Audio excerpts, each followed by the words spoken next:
Every notion you've absorbed about authority is false.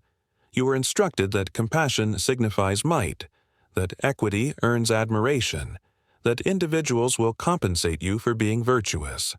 However, history conveys a different narrative. The most influential figures, the sovereigns, the emperors, the CEOs, they don't abide by those principles.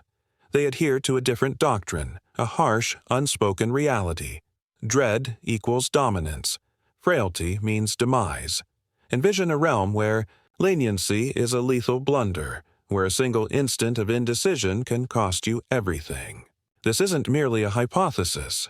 It's the truth. It's why unyielding conquerors molded history, while benevolent leaders were deceived, toppled, or disregarded. No one grasped this harsh reality better than Niccolò Machiavelli. In the 16th century, he authored a book so perilous, so unapologetically severe, that it was prohibited by the Vatican. Titled The Prince, it served as a manual on seizing power and retaining it. Within its pages, Machiavelli unveiled something alarming. The world doesn't reward benevolence. It rewards influence. It's 1513. A man resides in exile, stripped of his political sway, deserted by the rulers he once served. Yet, instead of pleading for clemency, he undertakes something extraordinary. He composes not a petition, not a confession, but a blueprint for power so effective that tyrants, monarchs, and politicians have followed it for centuries. Machiavelli understood one thing. If you aspire to endure in a world governed by authority, you must be dreaded, not cherished, feared. This is the truth nobody wishes to acknowledge. But what if Machiavelli was correct? What if everything you believe about ethics, fairness, and leadership is actually weakening you? Stay with me, because, once you grasp what Machiavelli disclosed, you'll never perceive power the same way again. The world isn't just. That's not merely a pessimistic view, it's reality. You've been told that virtue leads to authority, that if you're kind, just, and fair, the world will reward you. But history tells a very different tale. Virtue doesn't grant power. Strength does. Those who await power to be bestowed upon them never acquire it. They are exploited, manipulated, and discarded by those who seize power. If you don't comprehend this, you're at the mercy of those who do. But don't take my word for it. Let history prove it. One of the greatest examples of power squandered through kindness is King Louis XVI of France. He wasn't a despot. He wasn't harsh. He believed in fairness and compromise. And where did that lead him? To the guillotine. Louis XVI attempted to be a monarch of the people. He made concessions, reduced severe laws, and tried to share power. But in a time of revolution, weakness is a death sentence. The people didn't respect his kindness. They saw it as frailty. Machiavelli would have foreseen his downfall from the very start. In The Prince, he writes that a ruler who is overly merciful invites chaos, while one who is feared maintains order. History has confirmed this time and time again. Rulers who hesitate, who display mercy at the wrong moment, are the first to fall. But why? Why do people respect fear more than love? Most individuals want to believe that love is stronger than fear, that people will respect and follow a leader who treats them well. But human nature doesn't operate that way. In reality, people are wired to respect strength. Studies in psychology reveal that when people perceive someone as dominant, they instinctively defer to them. Fear instills a sense of control and predictability. 2. Things the human brain craves. This is why, even in everyday life, the most unyielding individuals often ascend to the top. The CEO who dismisses half his staff to save his company is feared but respected. The politician who crushes his opponents is despised but remains in power. The school bully isn't liked, but everyone obeys him. This isn't about morality. It's about survival instincts. Machiavelli's most renowned statement is this: "It is better to be feared than loved. if one must choose. But what did he truly mean? He wasn't advocating that a ruler should be a tyrant for no reason. He wasn't endorsing cruelty. He was revealing a harsh truth. Love is conditional. Fear is reliable. People love you as long as you benefit them. The moment you cease providing for them, their love vanishes. But fear ensures obedience even when people are unhappy. A leader who is only loved will eventually be betrayed, but a leader who is feared will be respected and obeyed, even by those who despise him. Let's examine this in practice. History is filled with two types of leaders: the prince, ruthless; strategic, feared; and the fool, kind-hearted, trusting, weak. The prince endures, thrives, and shapes history. The fool is overthrown, killed, or forgotten. Take Julius Caesar. He was adored by the people but too trusting. He forgave his enemies, and they stabbed him 23 times in the back. Compare that to Augustus, his successor. Augustus didn't repeat the same error. He eliminated his foes, crushed rebellions, and ruled for over 40 years. Love made Caesar vulnerable. Fear made Augustus invincible. Now, let's bring this to the modern world. This law of power isn't just found in history books. It's happening right now. Look at the most powerful CEOs and politicians in the world. They don't triumph by being nice. They win by being ruthless when necessary. Steve Jobs wasn't loved. He was feared. He dismissed employees without hesitation, crushed competitors, and demanded perfection. People hated working for him. But he built Apple into a trillion-dollar empire. Vladimir Putin rules with an iron fist, eliminating threats before they arise, ensuring that no opposition can challenge his power. Elon Musk has fired entire departments overnight, ignored public criticism, and dominated industries. People may despise him, but they fear and respect his power. This is Machiavelli's lesson in action, and this brings us to his most ruthless law of all. Machiavelli despised mercy and power. He saw it as a trap.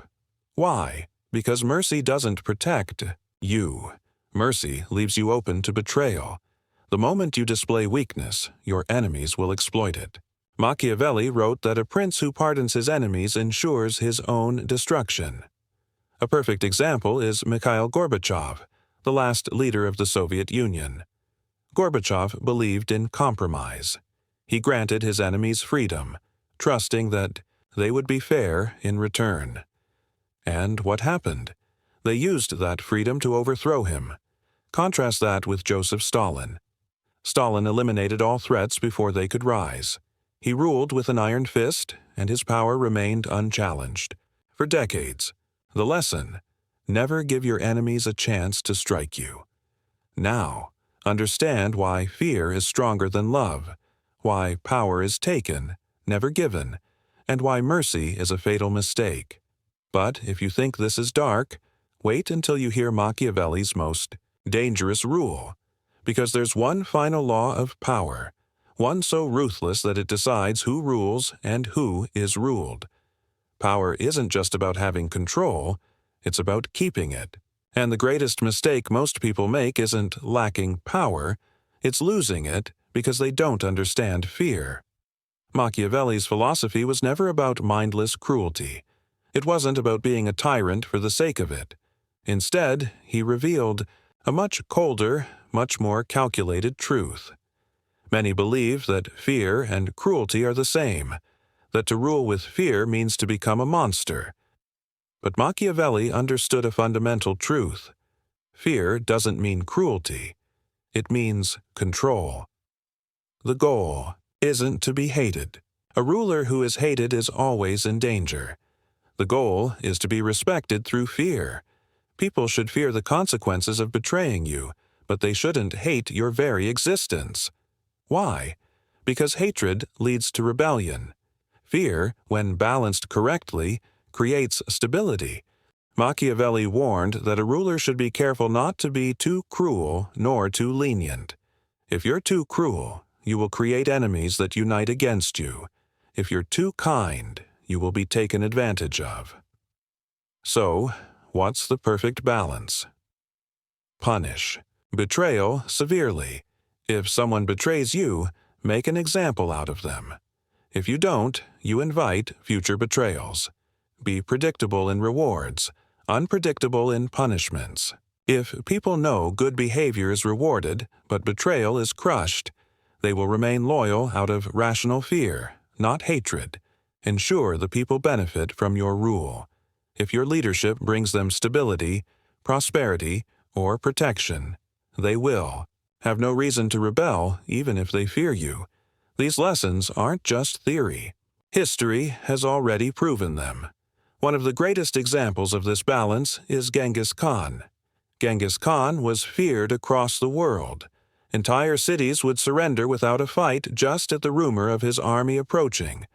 But here's the part most people miss. He wasn't hated by his own people. He was respected. Why? Because he made life better for those who were loyal. He created one of the safest trade routes in history, the Silk Road. He promoted merit over bloodline. If you were skilled, you could rise in rank. He crushed rebellion without hesitation, ensuring stability. His enemies feared him, but his people respected him. That is the art of fear, but fear alone isn't enough to keep power. You must make ruthless decisions. Most leaders lose power because they hesitate. They wait too long. They show mercy at the wrong moment. Machiavelli warned against this. He believed that power wasn't about kindness, but about decisiveness. He who wishes to be obeyed must know how to command. The most successful rulers in history had one thing in common. They removed threats before they became problems. Why? Removing threats early is the key to long-term power. The biggest mistake weak leaders make is ignoring small threats until they grow too big to handle. Take Julius Caesar, for example. Caesar was warned that a group of senators were plotting against him. He dismissed it. He believed in his own popularity, thinking no one would dare challenge him. He was wrong. On the Ides of March, those same senators stabbed him 23 times in the Roman Senate. His refusal to remove threats early led to his downfall. Contrast that with Vladimir Lenin. When Lenin came to power after the Russian Revolution, he didn't make the same mistake. He eliminated all possible threats, crushing opposition before it could grow. He didn't wait for his enemies to strike first.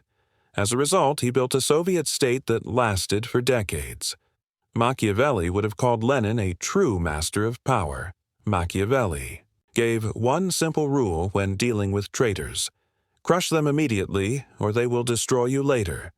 He warned that a ruler should never allow a defeated enemy to survive. If you show mercy to those who have already opposed you, you'll give them time to gather strength. One of the most famous cases of this mistake is King Richard II of England. Richard II exiled his rival, Henry Bolingbroke, instead of executing him. He thought he was being merciful. Bad move. Bolingbroke returned years later, gathered an army, overthrew Richard, and executed him. Mercy is dangerous when given to the wrong people. One of the greatest examples of eliminating threats before they could rise is Joseph Stalin. Stalin didn't wait for potential enemies to challenge him. He purged his opposition before they had the chance to grow. By the time his rivals realized what was happening, it was too late. Was it ethical? No. But was it effective? Absolutely. His ruthless approach to power ensured he ruled unchallenged for decades. Machiavelli would have called him a master of survival. The reason most people fail at power is simple. They hesitate when they should act. Hesitation leads to weakness, and weakness leads to destruction. Machiavelli made it clear. It is much safer to be feared than loved, if one must choose. But most people are too afraid to be feared. They want to be liked, they want to be seen as good, and that's exactly why they fail. Because in the real world, power belongs to those who understand when to be ruthless. Hesitation is fatal, but speed is deadly.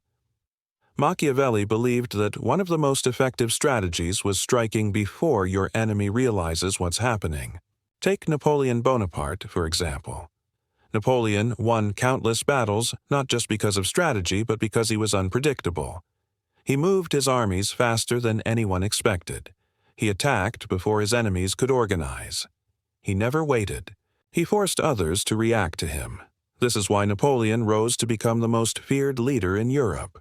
Now you understand the art of fear, how to be feared without being hated, why removing threats early is the key to survival, and the fatal mistake most leaders make: hesitation. But there's one final lesson Machiavelli left behind, one so dangerous, so ruthless that it determines who rules and who is ruled. Power isn't just about strength, it's about perception. The greatest rulers in history didn't just win battles, they controlled how people saw them. They made their enemies believe lies while hiding their true power. And this is Machiavelli's darkest lesson. Power isn't just action, it's illusion. A leader can be stronger than all his enemies, but if he appears weak, he will be attacked. A ruler can be hated by his people, but if he appears beloved, no one will dare rise against him. The difference between a king and a pawn isn't just their strength, it's how others perceive them. Machiavelli understood that men are simple and easily deceived. A wise ruler, he said, should never be completely honest, because the moment people know your true intentions, they can stop you. The deadliest mistake in power is being too honest about your goals. If you want power, don't say it. Let people believe you're humble. If you want to eliminate a rival, don't warn them. Smile until you strike. If you want to change the world, don't announce it. Let people think nothing is happening until it's too late. One of the greatest masters of deception in history was Julius Caesar. While his enemies believed he was loyal to the Roman Republic, he was silently building his army. He acted weak so that no one feared him. Then, when the moment was right, he crossed the Rubicon and took Rome in a single move. His enemies never saw it coming. By the time they realized the truth, it was too late. This is the essence of Machiavellian strategy. Deception isn't an option. It's a necessity. Machiavelli wrote that a ruler must be like both the lion and the fox. A lion is powerful, but too predictable. A fox is weak, but cunning. The perfect ruler is both. Strong enough to destroy enemies, yet smart enough to avoid traps. And what is the greatest trap in power? Trust. If there's one lesson Machiavelli emphasized above all, it's this: never trust blindly. The one who smiles at you today might cut your throat tomorrow. Loyalty is an illusion. Friendship is temporary. Trust is a weakness. And yet, history is full of leaders who fell because they ignored this rule. Julius Caesar himself made this fatal mistake. He trusted Brutus, a man he treated like a son. And in the final moments of his life, as the knives of the Roman Senate struck him, it was Brutus who delivered the last blow. Machiavelli would have never trusted a Brutus because he knew that enemies are predictable. You know they want to harm you. Friends, however, are dangerous because they can betray you when you least expect it. If you must trust someone, always have leverage over them. If people think you are weak, they will try to take advantage of you.